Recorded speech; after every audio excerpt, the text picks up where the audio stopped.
Welcome back to the YouTube channel JK paramedical info. इस वीडियो में हम आपका डिस्कस करेंगे आपको जो काउंसलिंग स्टार्ट होने जा रही है B pharmacy D pharmacy candidates के लिए, बैचलर इन फार्मेसी और डिप्लोमा इन फार्मेसी।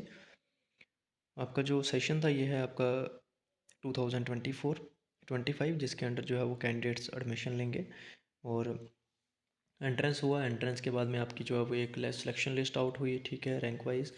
उसके बाद में अब जिन कैंडिडेट के जो रैंक्स हैं उस लिस्ट में, उन रैंक्स के हिसाब से आपको जो है वो काउंसलिंग के लिए जाना है। क्या डिटेल्स हैं, कौन कौन से कैंडिडेट जा सकते हैं, जिनका रिजल्ट नहीं आया वो भी क्या पार्टिसिपेट कर सकते हैं, लेटरल एंट्री वालों का क्या रहेगा इसमें, ठीक है।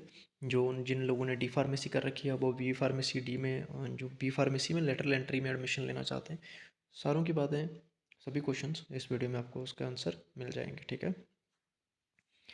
सबसे पहले आपको काउंसलिंग के लिए किन कैंडिडेट्स को जाना है, जिनका रैंक है रैंक 1 से लेके रैंक 500 तक, 10th of the June Monday को जाना है। ऑल कैंडिडेट्स जितने भी हैं, कहाँ पर जाना है, जेके बोपी ऑफिस। जो जम्मू डिवीज़न के कैंडिडेट हैं उनको जम्मू में जाना है, और जो कश्मीर डिवीज़न के कैंडिडेट्स हैं उनको श्रीनगर में जाना है, ठीक है।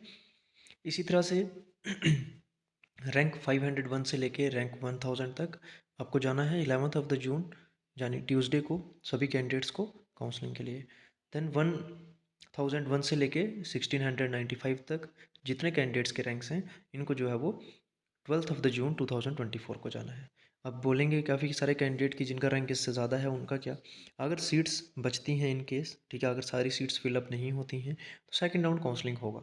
अदरवाइज़ अगर फर्स्ट राउंड में ही सीट्स फुल हो जाती हैं तो इसके बाद में नेक्स्ट कोई भी राउंड काउंसलिंग का नहीं होगा, ठीक है।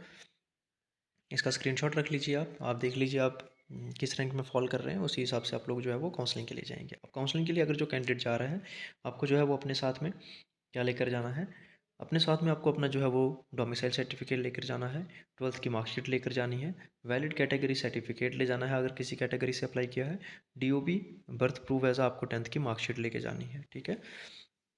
अपना आधार कार्ड वगैरह, अपने फोटोग्राफ वगैरह वो भी रख लेना साथ में।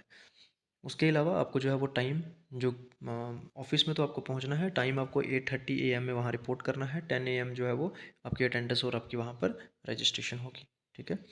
इसका भी आप स्क्रीनशॉट रख सकते हैं। देन नेक्स्ट आपको जो है वो 1000 रुपीज़ वहाँ पर फ़ी पे करनी पड़ेगी, ठीक है, काउंसलिंग में पार्टिसिपेट करने के लिए, ठीक है। वहीं पर अगर POS मशीन है वहाँ पर उसमें आपको जो है वो पे कर लेना, वहाँ पर आपको प्रोसेस बता देंगे पूरा, ठीक है।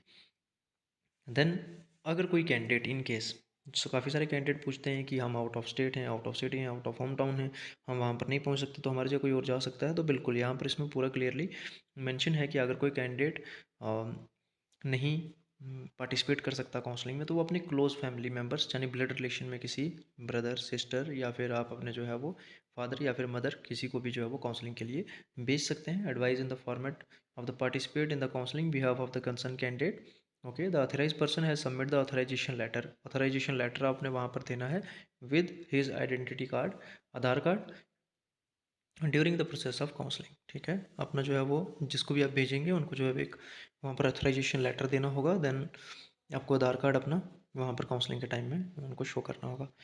उसके अलावा अगर कोई भी कैंडिडेट पार्टिसिपेट नहीं कर पाता है तो फर्दर उसको जो है वो कोई भी चांस नहीं मिलेगा, ठीक है। फिर इसके अलावा अगर इसमें एक बात और मेंशन की है कि अगर सीट्स, ठीक है, फिल हो जाती हैं सारी, यहाँ पर क्लेम कोई भी नहीं कर सकता कि वेटिंग जो है वो वेटिंग लिस्ट निकालिए या कुछ और हमें वापस ले लीजिए। अगर सीट्स एक बार फुल हो जाएंगी तो उसके बाद काउंसलिंग बंद हो जाएगी वहीं पे, ठीक है। देन सीट मैट्रिक्स हर रोज़ शाम को आ जाएगा। अगर जैसे ही आपकी 10 को काउंसलिंग है तो 10 को शाम को ही सीट मैट्रिक्स आ जाएगा 11 वाले कैंडिडेट्स के लिए कि कितनी सीट फिलअप हो चुकी हैं आज और कितनी जो बची हैं, ठीक है। वो हम अपने चैनल पे भी डाल देंगे, आप टेलीग्राम पर हमें ज्वाइन कर लेना। जैसे ही वीडियो अपलोड होगी हम उसको एक्सप्लेन करके भी यहाँ पर आपको बता देंगे। देन लेटरल एंट्री वाले जो कैंडिडेट हैं उनके लिए यहाँ पर क्या है, लेटरल एंट्री की जो सीट्स हैं उनको फिलअप किया जाएगा ड्यूरिंग सेकंड और third round of counselling when decided by the board, ठीक है। उसके अलावा यहाँ पर जिन कैंडिडेट्स का रिजल्ट अभी तक जो है वो डिक्लेयर नहीं हुआ है, अब जिनका कैंडिडेटों का जो है वो रिजल्ट कश्मीर डिवीज़न या फिर जम्मू डिवीज़न के हैं, समर और विंटर जोन के, उनका अगर 12th का रिजल्ट अभी नहीं आया है, आपको काउंसलिंग के लिए जाना है। लेकिन आपको जो है वो आपकी प्रोविजनल सिलेक्शन लिस्ट जो है वो होल्ड करके रखी जाएगी जब तक आपका रिज़ल्ट आ नहीं जाता। जब आपका रिज़ल्ट आ जाएगा वहाँ पर अपनी मार्कशीट जो है वो पास वाली वो वहाँ पर शो करेंगे, उसके बाद ही आपका रिज़ल्ट आउट होगा, ठीक है। इस तब तक के लिए आपका जो रिज़ल्ट होल्ड में रहेगा। तो सारी बातें आपको क्लियर होगी। 12th वाले कैंडिडेट जिनका रिजल्ट आया है नहीं आया उनको क्या करना है, लेटरल एंट्री वालों का कब से होगा, सीट्स का कैसे पता चलेगा वो भी हमने आपको बता दिया, ठीक है। इसके बाद में अगर खुद नहीं जा सकते किसी फैमिली मेम्बर को भेज सकते हैं आप।